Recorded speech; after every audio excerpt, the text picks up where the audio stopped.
분이시죠? 물론 아닌 분도 계시겠지만, 근데 말이죠. 네가 1부, 2부, 3부 예배를 드리면서 1, 2, 3부가 어쩌면 그렇게 비슷해요. 모이는 인원이 거의 비슷해요.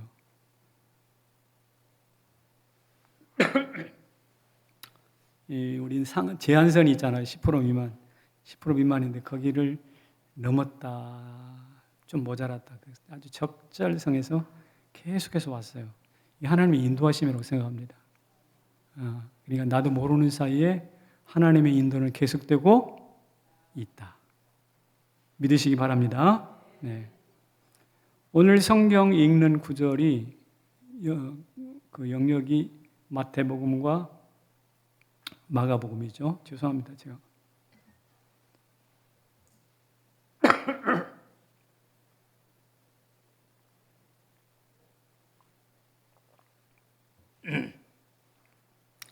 마태복음과 마가복음인데 마태복음 23장을 읽어보셔서 아시겠지만 서기관 바리새인들에 대하여 예수님이 강력하게 책망하시는 장면이 나와요. 거기 눈에 딱 들어오는 말씀이 이것입니다. 뭐냐면 7번 반복되는 건데요. 뭐라고 하느냐? 화 있을진저 다 같이 외식하는 서기관들과 바리새인들이여 화 있다, 저주가 있을지다 이런 뜻이거든요. 이것을 무려 한두 번도 아니고 7번이나 반복한단 말이죠. 가슴이 뜨끔합니다. 왜 이럴까요? 이 서기관과 바리새인들이 천국문을 닫고 자신도 들어가지 않을 뿐만 아니라 남도 들어가지 못하게 하기 때문이다 라고 예수님 말씀하세요. 뿐만 아니라 성전으로 맹세를 하면 안 지켜도 되는데 성전 안에 있는 조그만 금덩이에도 맹세를 하면 지키라 그래요. 이게 무엇이 중요한지 핵심을 이미 놓쳐버린 교훈이죠. 이것은 거의 사기에 해당하는 것입니다. 또 회칠한 무덤처럼 겉은 화려하나 속에는 썩은 냄새가 진동한다라는 이유입니다. 그래서 이런 서기관과 바리새인들의 실상을 알기 때문에 화 있을진저 반복을 하시면서 책망하시는 거죠. 이들은 한마디로 세 가지 어떤가요? 첫째는 방해자였어요. 천국 들어가는 걸 방해하고 있잖아요. 말씀을 뒤집어 버리는 거역자였어요. 그리고 겉과 속이 다른 위선자였습니다. 그래서 주님께서 이들에게 일갈하셔요. 한마디 독한 말씀을 하신다 이 말이죠. 뭐라고요? 뱀들아 그랬어요. 뱀들아. 그리고 독사의 새끼들아. 당대 할 수 있는 최고의 욕지거리예요. 왜 이렇게 하시는가? 그만큼 더럽다는 거죠. 마치 에덴 동산에서 인간을 유혹했던 뱀을 하나님이 저주하실 때의 그 준엄함이 이 말씀 앞에 보이는 거죠. 이게 23장에 있는 큰 분위기예요. 그리고 24장 넘어가면 또 다른 이야기가 나옵니다. 예루살렘 성전이 무너진다는 이야기 나와요. 어떻게 설명을 하는가? 이렇게 설명하시네요. 시작. 돌 하나도 돌 위에 남지 않고 다 무너뜨려지리라. 돌 하나도 돌 위에 남지 않는다. 그냥 초토화된다는 거예요. 철저히 무너진다는 거죠. 솔로몬 성전은 바벨론에 의해서 무너졌습니다. 그리고 다음 지어진 것이 수룹바벨 성전인데 이것은 로마의 폼페우스 장군에 의해서 무너집니다. 그리고 오늘 예수님이 무너진다고 하셨던 이 성전은 헤롯이 지은 성전이에요. 헤롯 성전이라고 하는데 이것은 나중에 예수님 십자가에 못 박히신 이후에 로마의 티토 장군에 의해서 무너집니다. 그러니까 성전의 역사는 무너지고 또 무너지는 역사예요. 그래서 아직도 그 무너진 성전은 세워지지 못하고 있습니다. 그런데 여기서 주목할 것은 무엇이냐면 그 무너짐이라는 것은 단순한 파괴가 아니라 동반되는 게 있어요. 무엇인가? 전쟁과 지진과 가난과 질병 이런 것들이 함께 따라오는 거거든요. 엄청난 재난입니다. 이것을 제자들이 알기 때문에 제자들이 이렇게 묻고 있습니다. 예수님 그때가 과연 언제입니까? 때가 언제입니까? 그리고 그때가 다가올 때 무슨 징조가 있겠습니까? 마치 재난을 앞에 둔 사람들이 두려움을 가지고 흔히 물을 수 있는 질문을 하는 것이죠. 주님께서 말씀하십니다. 날과 때는 잘 몰라. 그러나 너희들은 미혹되지 않도록 조심하면 돼. 그리고 멸망에 가정한 것이 거룩한 곳에 서는 것을 보거든 빨리 도망가 그랬어요. 미혹되지 마, 도망가. 그리고 무화과 나무를 통해서 징조가 어떤지 배울 수 있도록 하거라. 굉장히 은유적인 말씀들을 하고 계십니다. 그래서 그런지 성경을 읽은 수많은 사람들은 어떻게 되는가요? 그 말세의 징조에 대해서 집중적으로 탐구해 왔습니다. 지난 2000년 동안.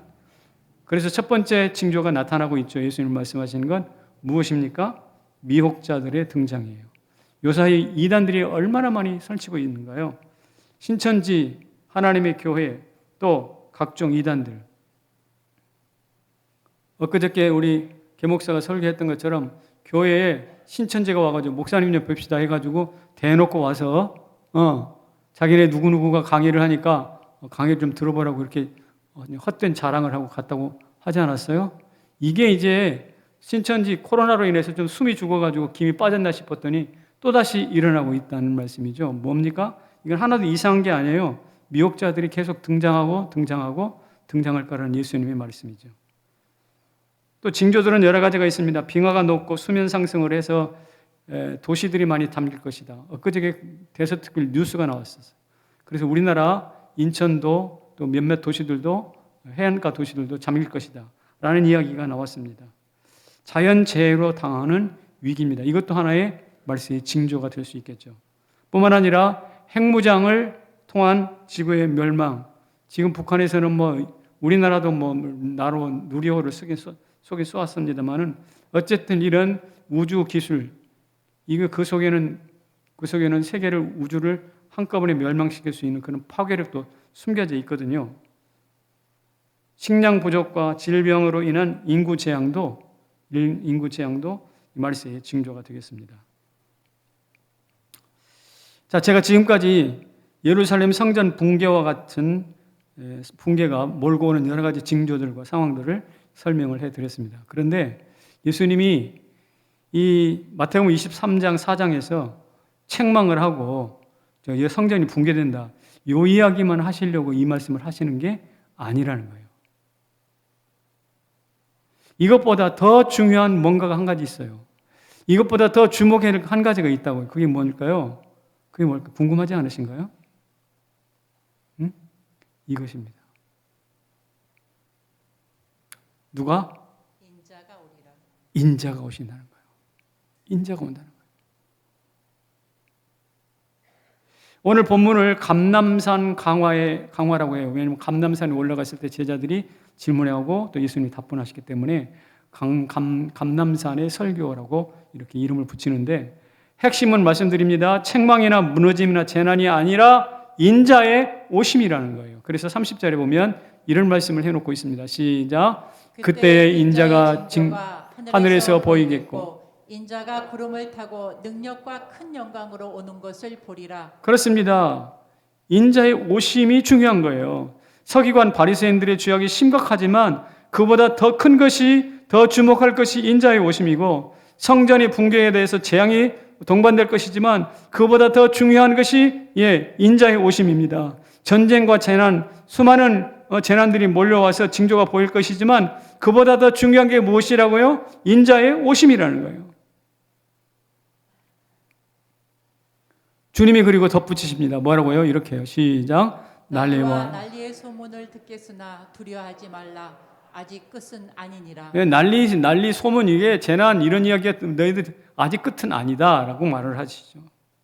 그럼 끝은 언제입니까? 끝은 언제입니까? 물었더니 끝에 대해서 이렇게 말씀하셨어요. 시작. 천국 복음이 모든 민족에게 증언되기 위하여 온 세상에 전파되리니 그제야 끝이 오리라. 천국 복음이 끝에 온 세상 땅 끝까지 전파될 때 그때가 끝이다 이렇게 말씀을 하셨습니다. 그러니까 이 감람산 강화라든지 성전이 무너진다라든지 서기관 바리새인들을 막 심하게 책망하는 것은 예수님의 본심이 아니에요. 예수님이 진짜 말하고자 하는 것이 따로 있어요. 그것이 무엇이냐? 인자의 오심이라는 거죠. 따라서 서기관 바리새인들이 진리를 뭉개도 성전이 무너지고 전쟁의 소문이 높아져도 두려워하지 말고 오히려 눈을 부릅뜨고 기다려야 될 것이 있어요. 인자의 오심. 왜냐하면 그 인자가 오셔야 재난 문제, 모든 문제들이 해결되고 평정될 테니까. 그래서 오늘 이 성경 말씀을 자세히 읽는 사람들은 인자가 오신다라는 말을 새롭게 딱 붙잡으셔야 돼요. 재난이 어쩌고저쩌고 이게 핵심이 아니거든요. 그런데 인자의 오심이라는 말은 예수님이 그냥 창작해가지고 자기 자의로 말씀하신 것인가? 아니라는 거예요. 억지 주장이 아니라 다니엘서 7장 13절에 대한 성취로 말씀하신 거예요. 예수님이 갑자기 인자라는 말을 끄집어낸 것은 아니고 이미 다니엘서 구약에서 예언하셨던 내용을 주님께서 성취하시겠다는 거예요. 같이 읽어봅시다. 시작. 인자 같은 이가 하늘 구름을 타고 와서 옛적부터 항상 계신 이에게 인도되매 그에게 권세와 영광과 나라를 주고. 보세요. 인자 같으니라고 표현했지만 인자예요. 옛적부터 항상 계시니 하나님이요. 성부 하나님께 구름을 타고 와서 인도되는데 그 인자에게 권세와 영광과 나라를 주었다는 뜻입니다. 그러니까 한마디로 말하면 인자의 구름 타고 오시는 인자를 통해서 그분이 다시는 나라가 시작된다라는 뜻입니다. 따라서 들끓는 전쟁이나 재난의 소식들은 무엇이냐? 인자의 통치를 알리는 팡팔의 신호탄에 불과한 것이죠. 따라서 인자의 오심이 없이 재난과 책망과 무너짐을 말하는 것은 핵심을 놓치는 거예요. 주인 없는 객들의 잔치인 거예요. 주인공 없는 엑스트라다의 등장에 불과한 것이에요. 성도는 이 지점에서 명확히 붙잡아야 돼요. 인자의 오심, 다시 오실 예수님 붙잡으시기를 축복합니다. 그런데 그렇다면 인자가 오신다고 그랬는데 어떻게 오십니까? 이 방법이 굉장히 궁금하잖아요. 이 부분에 대해서 많은 학자들이 연구를 하지 않았겠어요? 그래서 그 내용을 제가 간단하게 설명을 해드리겠습니다. 같이 읽어볼까요? 시작. 이미와 아직이란 임재 방식이요. 이미 오셨고 아직 오시지 않은 이야기입니다. 이 말이 모순이 있잖아요. 이미 오셨는데, already 오셨는데 아직 not yet, 아직 오지 않으셨다. 이게 모순이 있는데 이게 맞는 말이에요. 어떻게 맞는 말인가? 예수님이 이렇게 외치셨습니다. 회개하라, 천국이 가까이 왔느니라. 세례받으신 이후에 하셨잖아요.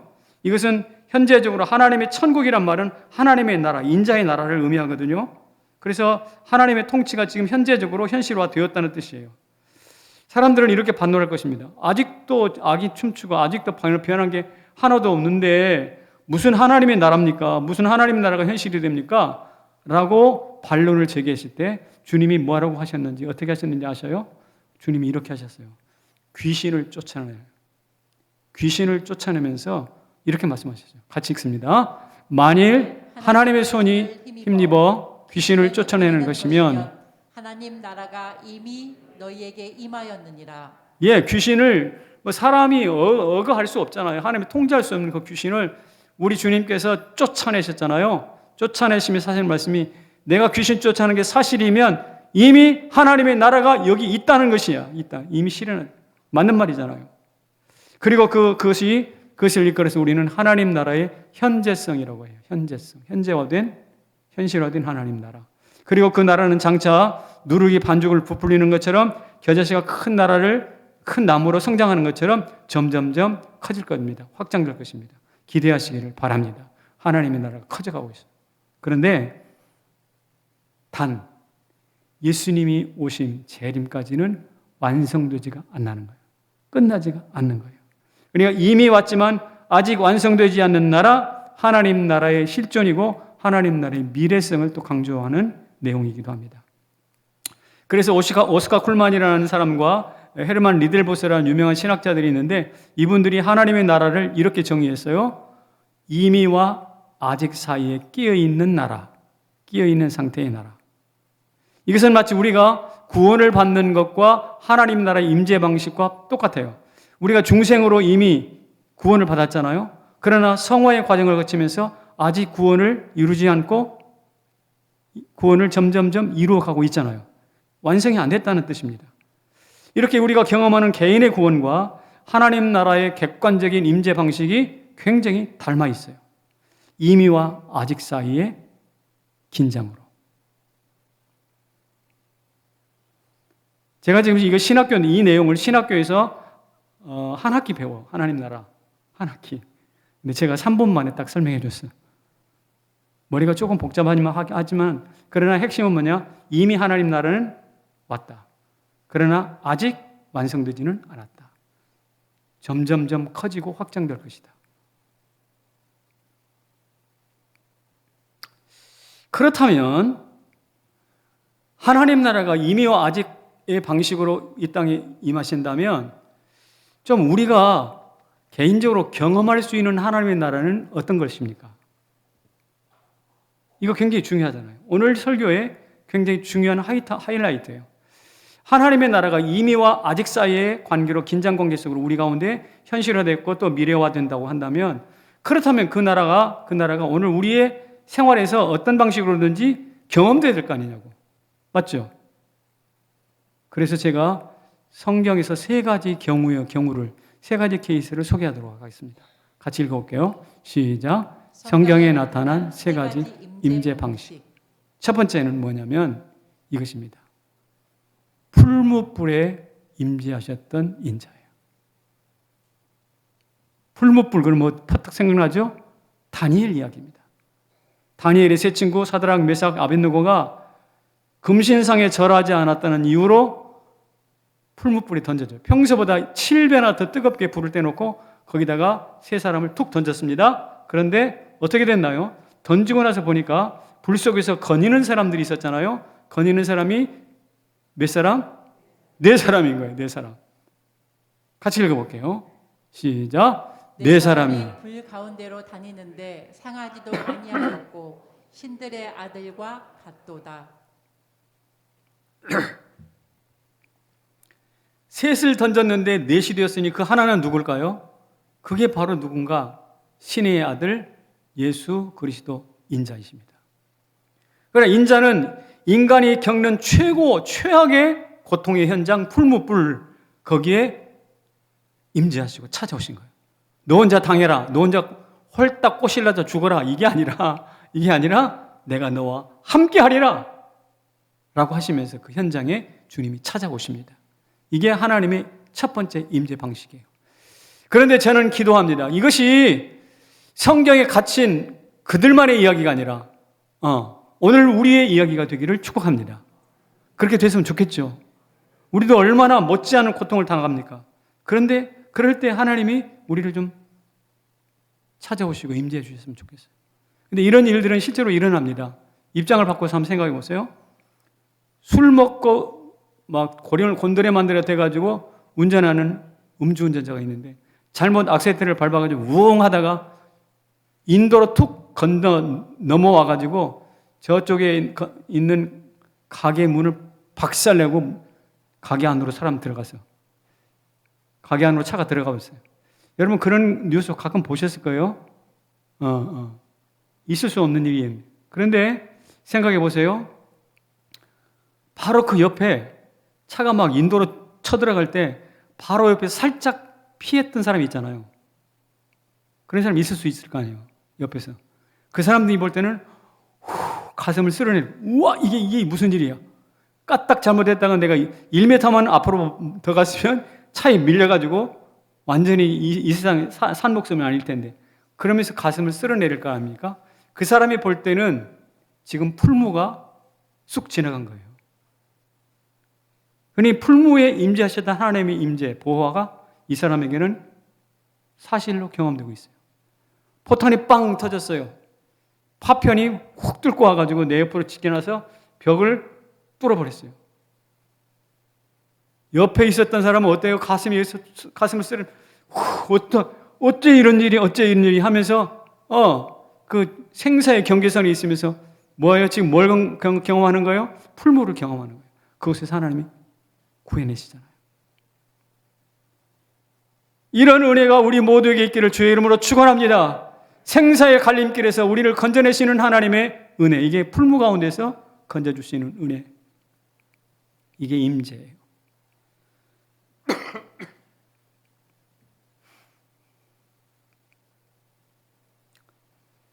아프리카 부족들은 지금도 성인식을 한다고 하잖아요. 아이가 어린아이에서 이제 솜털이 벗어지고 청소년기가 돼서 철이 들만하면 아이를 데리고 깊은 정글 속에 들어간다잖아요. 들어갈 때 칼 한 자루 하고 화살을 어깨에 메어줍니다. 그리고 아버지가 하는 말이 너 여기서 밤새도록 어둠과 싸우면서 우리 부족을 지킬 전사가 되어라. 말을 남기고 아버지가 떠나가요. 아버지가 떠나가는 순간 아들에게는 공포가 시작됩니다. 이야, 이거 큰일 났구나. 그 자리를 꼼짝없이 지키면서 해가 지죠. 어둠이 몰려오죠. 그러면 어떻게 돼요? 두려움이 점점 커지고 짐승들이 어슬렁 하면서 저기 먹을 거 있네, 저 한입거리가 있네 하고 찾아오지 않겠습니까? 부스럭소리에 놀라보니 정말 맹수 하나가 저만큼 와가지고 슬금슬금 망을 보고 있다, 이 말씀이죠. 기회를 노리고 있는 거예요. 털이 바싹 서죠. 몸이 붓죠. 지금이 썩느냐 주느냐 아주 긴장이 팽팽합니다. 맹수가 드디어 때가 됐다 싶어서 훅 덮치려는 순간 갑자기 어디서 화살 하나가 퍽 날아오는 거예요. 짐승의 목에 꽂힙니다. 화살. 그리고 끝이 아니에요. 두 번째 화살이 나와가지고 그 짐승의 가슴에 심장을 꿰뚫어 버렸어요. 이게 뭐야? 깜짝 놀래가지고 쳐다보니 아버지가 쏜 화살이었어요. 아버지가 집으로 돌아가신 줄 알았더니 아니에요. 멀찌감치 떨어져서 아들의 시야를 벗어나서 밤새도록 아들을 지키고 있었어요. 밤새도록 지키는 거예요. 그리고 화살을 놓지 않고. 이게 바로 아프리카 부족들의 성인식에 담긴 이야기인데, 여러분 이게 그들만의 이야기가 아니에요. 아버지가 밤새도록 아들 곁에서 화살을 겨누고 누가 내 자식을 건드려 머리털 하나 상하지 못하도록 지킬 거야 하면서 그 어둠 속에 아들과 함께 고통을 나누듯이 오늘 우리 주님이 우리와 함께 그렇게 함께 하실 줄로 믿습니다. 예, 이것이 바로 무엇이냐? 풀무 가운데 임재하신 하나님의 찾아오심이거든. 인자의 오심이에요.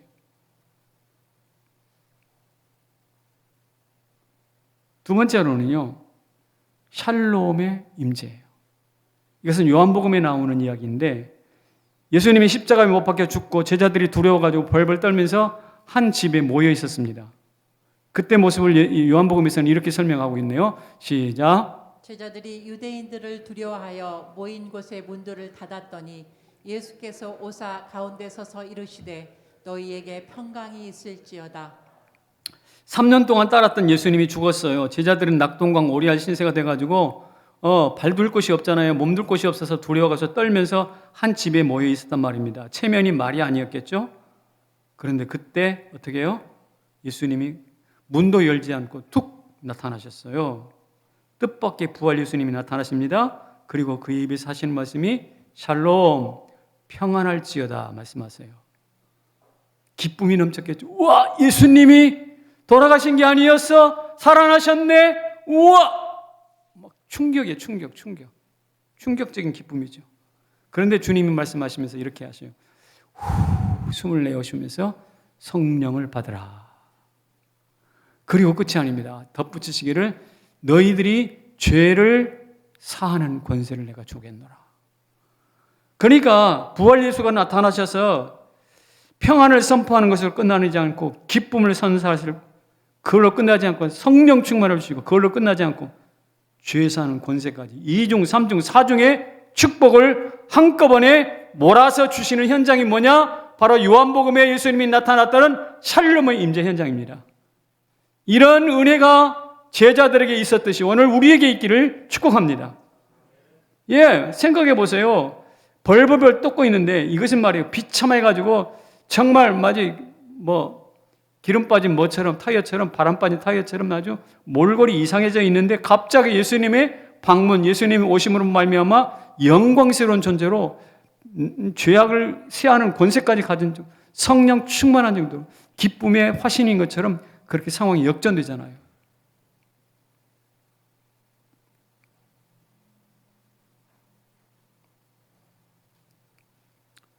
지금 우리 교회의 생사의 기로에 서서 두려움에 빠진 분들이 있습니다. 몇몇 여성들은 문을 꼭꼭 닫아 걸고 우울증에 빠져 계시는 분들도 있어요. 현실입니다. 저는 설교를 준비하면서 제가 이 말씀을 선포할 때 이 샬롬이 그들의 두려움을 깨트리고 이 평화가 그들의 슬픔과 고통을 깨트리고 모든 것을 제압하는 은혜가 있기를 축복합니다. 그렇게 되기를 소망합니다. 먹구름 물러가고 햇빛이 쨍 나는 그런 인생이 펼쳐지기를 축복합니다. 제가 지난 주간에 저의 병 이야기를 했는데요. 오늘 한 번만 더 하고 앞으로 안 하랍니다. 양해해 주시기 바랍니다. 왜 그러냐면 제가 처음 암 진단을 받았을 때요. 별로 느낌이 없었어요. 사실 건강 진단을 하고 제가 제자훈련 시켰던 그 분당에서 진단 방사선과 의사 선생님이 계셨는데 그분이 목사님 좀 큰 병원에 가보시는 게 좋겠어요. 그러시더라고요. 그래서 이게 좀 뭔가 하고 별 이렇게 긴장감 없이 삼성의료원에 가지 않았습니까? 진단 받고 이제 또 뭐 약을 먹으면 되겠지 뭐 이렇게 생각하고 갔는데 의사가 이제 그림을 딱 보더니 하는 말이 입원하셔서 검사합시다 그래요. 입원하셔서 검사합시다. 이게 왔다 갔다 통원해가지고 이렇게 할 일이 아니라는 거예요. 그 폐 전문가신데요, 폐. 순간 저도 긴장을 했습니다.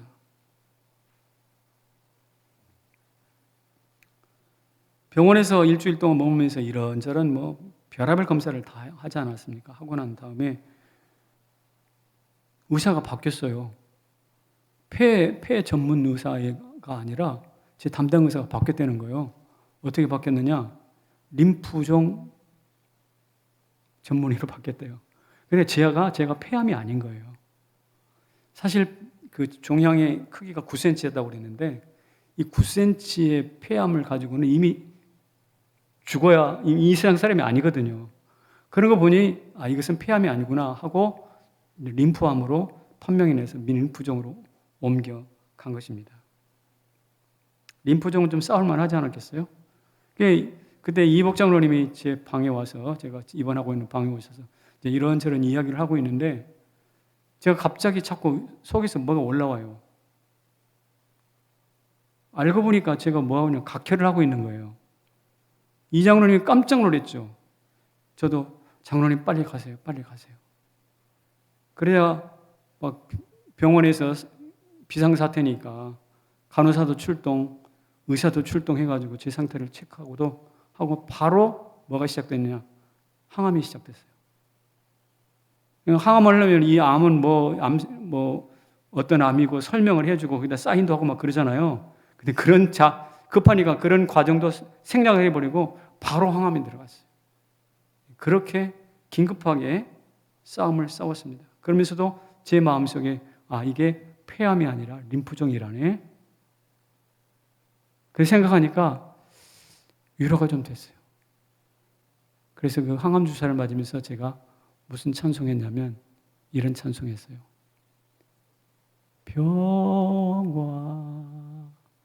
평화로다 하늘 위에서 내려오네.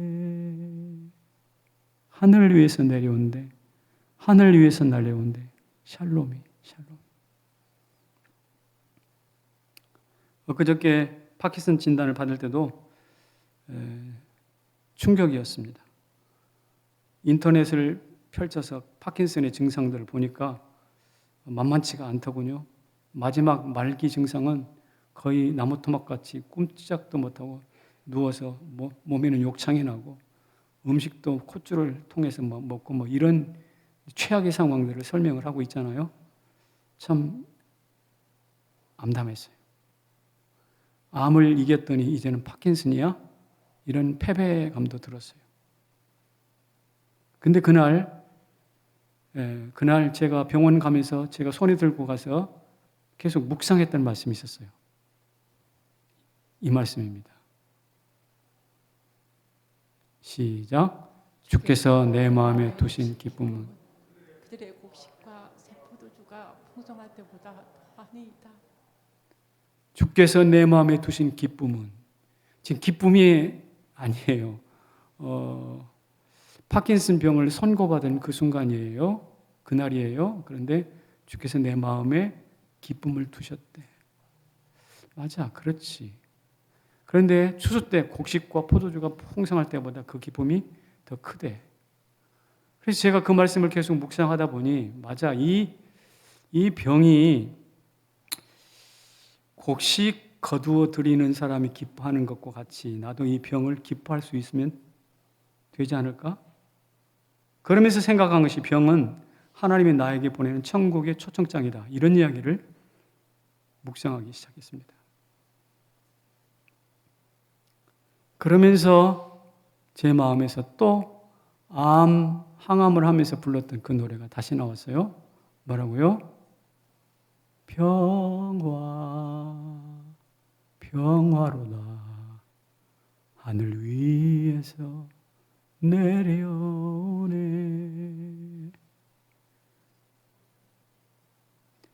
이런 샬롬의 평화가 우리 모두에게 고난당하고 눈물겹고 힘들고 병들어 있는 모든 사람에게 가득가득 임하시기를 축복합니다. 아멘이신가요? 우리 교회 병자들에게 임하시기를 축복합니다. 병든 여러분의 마음속에 임하시기를 축복합니다. 예, 이게 바로 샬롬의 임재예요. 세 번째, 마라나타의 임재입니다. 이것은 요한계시록 20장에 보면 21장에 보면 내가 진실로 속히 오리라 주님이 말씀하시거든요. 그때 많은 성도들이 뭐라고 반응하냐면 아멘 주 예수여 오시옵소서. 아멘 주 예수여 오시옵소서 라고 반응합니다. 이것을 한마디로 줄이면 마라나타거든요. 그러니까 세상 끝날 성도들이 아멘 주 예수여 오시옵소서 마라나타 임재를 간절히 갈망합니다. 세상 끝날이에요. 왜 갈망을 할까요? 왜 갈망을 할까요? 그 순간에 아담의 실패가 예수님의 마라나타 오심으로 완성되거든요. 모든 존재는 마라나타의 오심을 갈망하고 있어요. 왜냐하면 사망이 없고 애통하는 것이 없고 아픈 것이나 저주나 밤이 없는 천국이 그 마라나타의 오심을 통해서 현실화되거든요. 그래서 그것을 뭐라고 그러냐면 파루시아라고 말해요. 완성이란 단어인데 마라나타를 통해서 모든 존재가 완성이 돼요. 완성이 돼요. 우리 믿음도 완성되고 우리 인격도 완성이 되고 내 삶의 목표도 완성이 돼요. 하이데거 같은 철학자는 인간을 이렇게 정의했어요. 존재하도록 저주를 받은 존재. 근데 존재는 인간의 감옥이라, 감옥이다. 그렇게 설명을 할 만큼 우리는 존재라는 저주를 부둥켜 안고 살아가고 있는데 그 저주를 벗는 날이 언제냐? 바로 마라나타, 임재를 통해서 존재라는 저주를 벗어난다는 것이죠. 한번 생각해 봅시다. 우리가 이 땅에서는 어떻게 삽니까? 권리와 의무로 살아요. 땅에는 우리는 나름대로 권리를 가지고 의무를 가지고 살아가잖아요. 그런데 말입니다. 이 좋은 권리와 의무라는 것이 권리를 주다가 보니까 네 권리 내 권리가 부딪혀서 싸우잖아요. 그래서 전쟁이 나는 거예요. 또 의무를 충실히 하려고 보니까 힘이 붙여가지고 내가 지쳐버려요. 그래 권리가 좋은 것이고 의무가 좋은 것인데 살다 보니 싸움박질 나고 내가 지쳐버리고 이렇게 되더라고요. 이 땅의 삶이에요. 그러다가 마라나타 파루시아를 경험하고 완성이 되어서 천국 간다고 생각해요. 천국 가서는 어떻게 살까요? 이걸로 살아요. 닮음과 다음으로 살아요. 이게 무슨 말이냐? 천국 가서 예수 믿고 이 땅에서 막 예수님과 함께 동행하면서 기뻐하다가 살다가 천국 딱 갔는데 가서 보니까 예수님과 내가 너무나 닮아 있네. 그래서 그분과 내가 이질감이 없어. 동질감이야. 마치 서로 비슷한 성격을 가지고 있는 사람들끼리 뭔가 잘 통하는 바가 있잖아요. 그래서 예수님 보고 친구라고 말하잖아요. 그런 것처럼 예수님이 나하고 너무나 닮아 있어. 성품도 닮아 있고 결정 방식도 닮아 있고 목적하는 건 닮아 있고 닮아 있어. 그래서 너무 좋아. 천국이 너무 좋아. 또 하나 다음이 뭐냐? 하나님은 나를 본래 천지를 창조하셔서 나를 창조하실 때 내 원형이 있거든. 원형. 홍정기의 원형이 있는데 죄로 인해서 그게 깨지고 무너졌잖아요. 그런데 마라나타로 인해서 그 다음을 완성하고 회복시키는 거야. 그러니까 나 다음이 드디어 그 땅에서, 그 땅이 아니라 천국에서 완성이 되네. 나는 지금 이 땅에 사는 홍정기는 부족한데 그 땅에 가면 나 다음이 100% 살아서 드러나네. 그러니 남들과 비교할 필요가 있어요, 없어요? 없어요. 열등감 필요 없어요? 없어요. 나는 나 다음으로 충분한 거예요. 생각해 보세요. 눈을 들어 예수님 보니 내가 예수님과 너무 닮았고, 눈을 들어 나 자신을 보니 나 자신은 하나님의 창조의 원형대로 너무나 나답고, 그러면 거기서 천년만년 사는 것이 무엇이 지루하겠어요? 누가 그러죠? 천국 가서 뭐 할 건데? 예배할 건데. 예배가 아무리 좋지만 노상 예배한다? 그거 지루할 거 아니겠어요? 그런데 가만히 생각해 보시라고. 예배뿐만 아니라 모든 것이 닮음과 다음의 기반 위에서 성장. 그러면 그 천국은 우리 가운데 소망의 땅이 되는 것이죠. 그런데 이를 모든 것을 이루는 것이 무엇이냐? 이 모든 것을 이루는 것이 무엇이냐? 마라나타, 임재라. 여러분, 내가 60년, 70년 살았는데 이 땅에 살아가는 동안 뭐 해놨는지 모르겠어. 이런 허무감이 찾아오시는 분이 있잖아요. 무엇이 필요하냐? 이 사람에게 필요한 것이 무엇이냐? 돈이 아닙니다. 하나님이 여러분의 다음을 완성하도록 만드는 마라나타의 임재야. 이런 임재를 만날 수 있기를 축복합니다.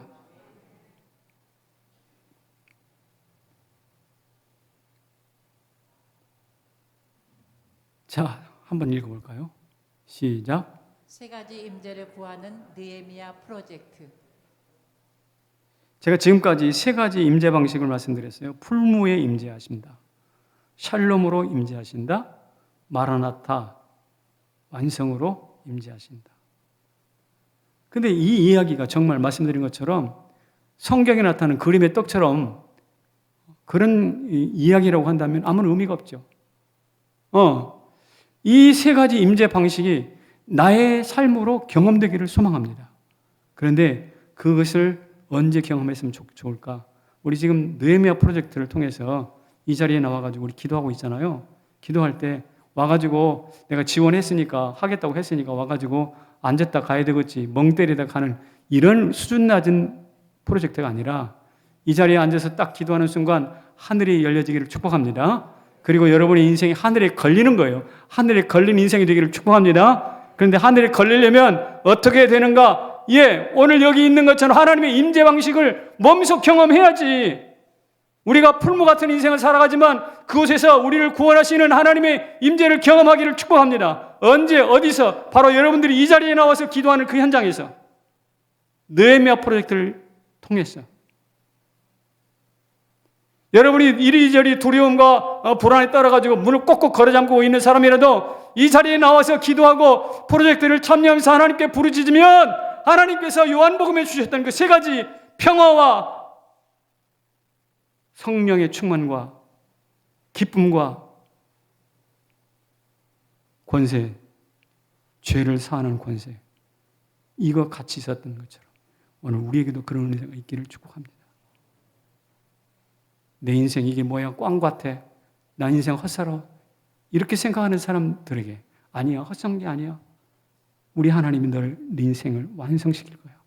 마라나타, 그 은생 꽉꽉 누르고 흔들어서 우리 가운데 채워주신 하나님의 은혜 우리 가운데 있어. 그걸 깨달아 아는 자리가 어디냐?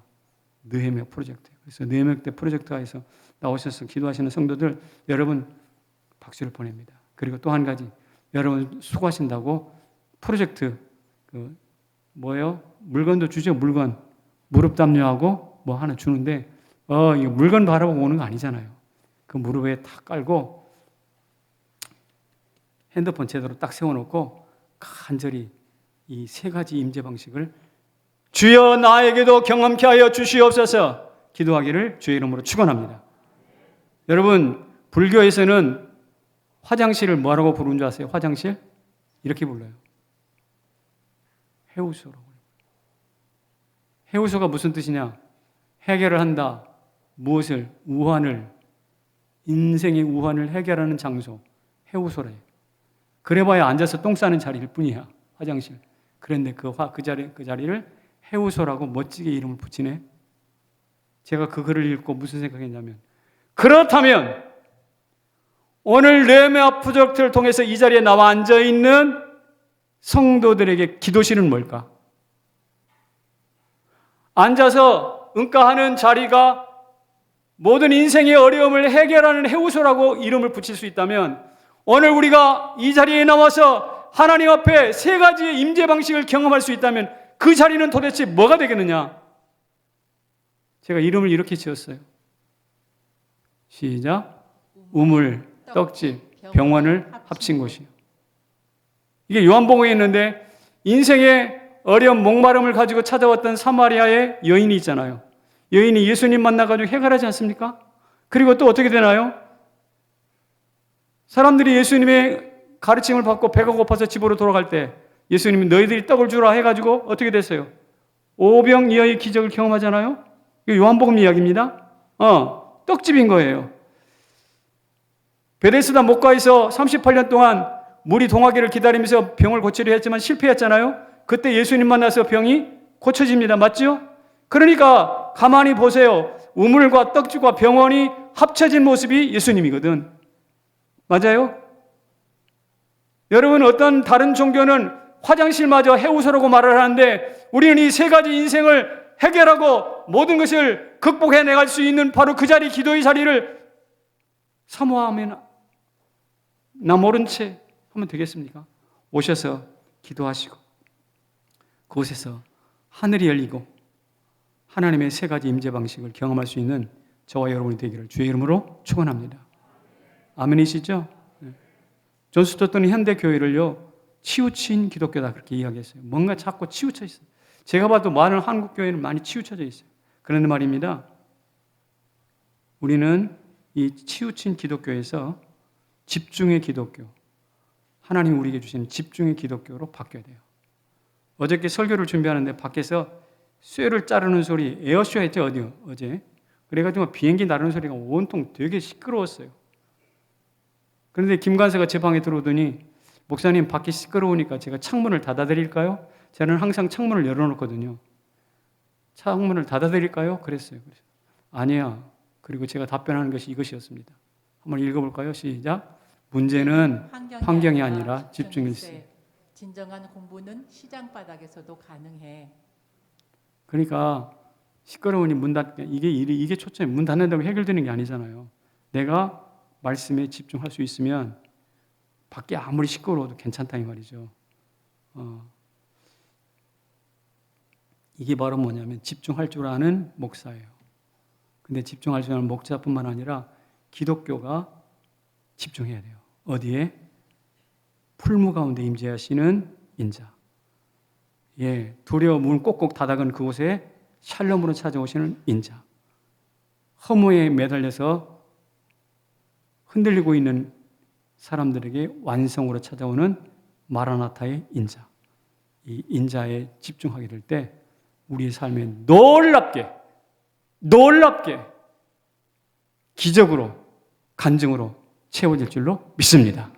그런 은혜가 모두에게 있기를 주의 이름으로 축원합니다. 자리에서 일어나십시다.